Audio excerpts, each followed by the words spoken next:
इतवा के अहम खबरियूं सखर मां जिते सिंध हाई कोर्ट खुराक खाते में करप्शन केस में 8 जवाबदारन की जमानत रद्द करे छड़ी। डिप्टी डायरेक्टर रफ़ीक राजपर और डिप्टी डायरेक्टर अनीस रहमान महर समेत 8 जवाबदारन की जमानत वाली दरख्वास्त रद्द कई वही है। तव्हांखे ॿुधाईंदा हलूं, नैब सखर पारां खुराक खाते में करप्शन करण ते जवाबदारन खिलाफ़ रेफरेंस दाख़िल किया विया आहिनि।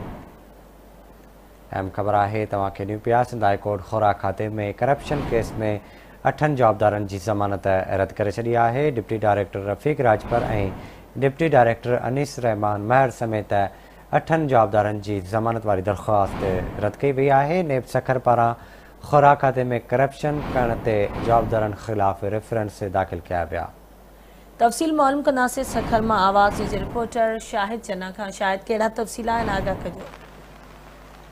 बिल्कुल, Sindh high court Sukkur bench में खुराक खाते में करप्शन केस में बिन डिप्टी डायरेक्टर समेत 8 जवाबदारन की जमानत हाई कोर्ट रद्द करे छड़ी है। Sindh high court Sukkur bench के जस्टिस अमजद अली फैसलो और जस्टिस अरशद हुसैन खान के मुश्तमल 2 रुकनी बेंच रेफरेंस जी है दरखास्त वाली जमानत वाली दरखास्त हुई उन ते ॿुधणी कई है। अदालत वकीलन जा दलील ॿुधण खां पोइ अॻूणे डिप्टी डायरेक्टर रफ़ीक राजपर, अॻूणे डिप्टी डायरेक्टर अनीस रहमान महर, DSP इकबाल मेमन, एहसान लाशारी और अकाउंटेंट अब्दुल करीम मेमन ॿियनि की जमानत वाली पक्की दरखास्त वाली दरखास्त सिंध हाई कोर्ट सखर में दाख़िल कई वही हुआ जो अदालत पारां रद्द करे छड़ी है। नेब सखर पारां खुराक खाते में करप्शन करण ते जवाबदारन खिलाफ़ करोड़ों रुपयन जो है वो रेफरेंस दाख़िल किया विया आहिनि। जवाबदार सेंट्रल जेल में 2 ऐं 3 सालन खां जेके आहिनि उहे गिरफ़्तार थियल आहिनि। इन वक़्तु सेंट्रल जेल में क़ैद आहिनि